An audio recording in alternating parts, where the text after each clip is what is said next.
The fiery brown CDC with this UV butt really works its magic later on in the summer, once the warmer months, when we start getting the weed growths in the shallower parts of the reservoir. And this little UV butt, especially when it's sunny, makes such a difference to this fiery brown fly. Just a really good fly to fish, and one that will pick up the better fish, certainly. Hence it's tied on a strong hook. This is a 175, comes on a 175 size 10 or 12. Comp heavyweight's a good one as well for full and mill. So just place the hook in the vise. And the tying thread I'm using, camel, just brown, basically brown thread. I'm going to start behind the eye, working my way down the hook shank. I'm not terribly fussy at this stage. Stopping at a point opposite the barb. And then coming down just a little bit more around the bend of the hook. And I've got this ice blue pearl tinsel. Stuff's awesome. You can see it just catching the light there. And there's a lot of things says about UV, whether it works or whether it doesn't. It's a confidence thing, like most things in fly tying. However, I can vouch for this. This certainly works. Certainly more effective with the UV butt than it is without. So I'm just going to tie that in there and secure. Stick a whip finish in. Now, just to get the tinsel to adhere to the thread, just stick in place a tiny dab of varnish. That's Sally Hansen hard as nails. Any varnish will do it. I'm just going to come over and overlap in turns. Do not stretch this stuff if you can help it. Just keep the turns overlapping each other. We're just going to go over it a couple of times and back up. Just so it gets that really solid UV lilac-y colour. And just as it's in line with the point of the hook there, you've got to tie off. Trim the excess away.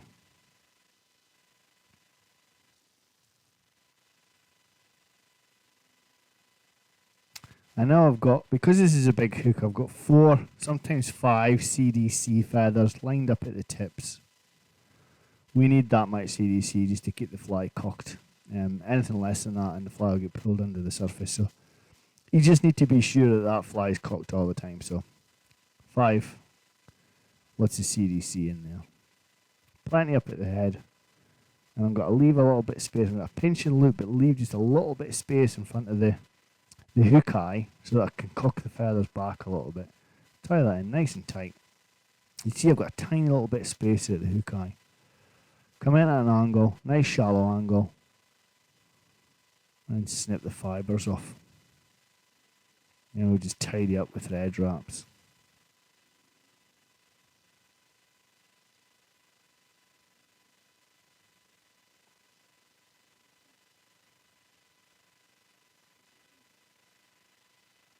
You see I've got that little bit of space there.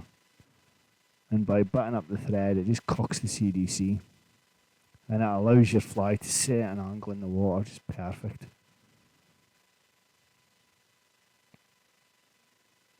Back down to the tying point, and I'm going to add my fiery brown. This is a mix made for me by Andrew at Scruffy Dubbin. And it's fiery brown. That's not the colour he calls it, I forget what he calls it actually. But it's like an orangey brown colour. You can see it's fiery brown when it's on the hook shank. Any kind of fiery brown dubbing will do.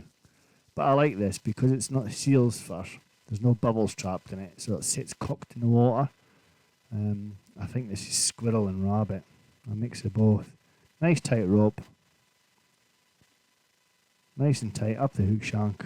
Just a little bit more here.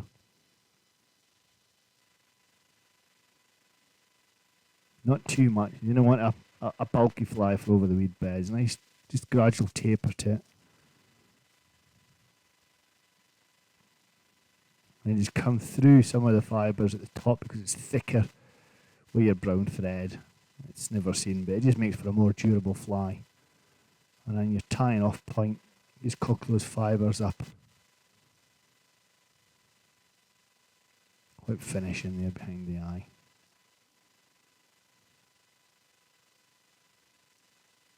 As you can see, it's a perfect fly for fishing. Fish on its own. I like to fish this on its own with weed beds because If you fish 2 flies, the chances of you hooking something special and pulling another fly getting trapped in the weeds, the chances of getting snapped. So fish this as a single pattern.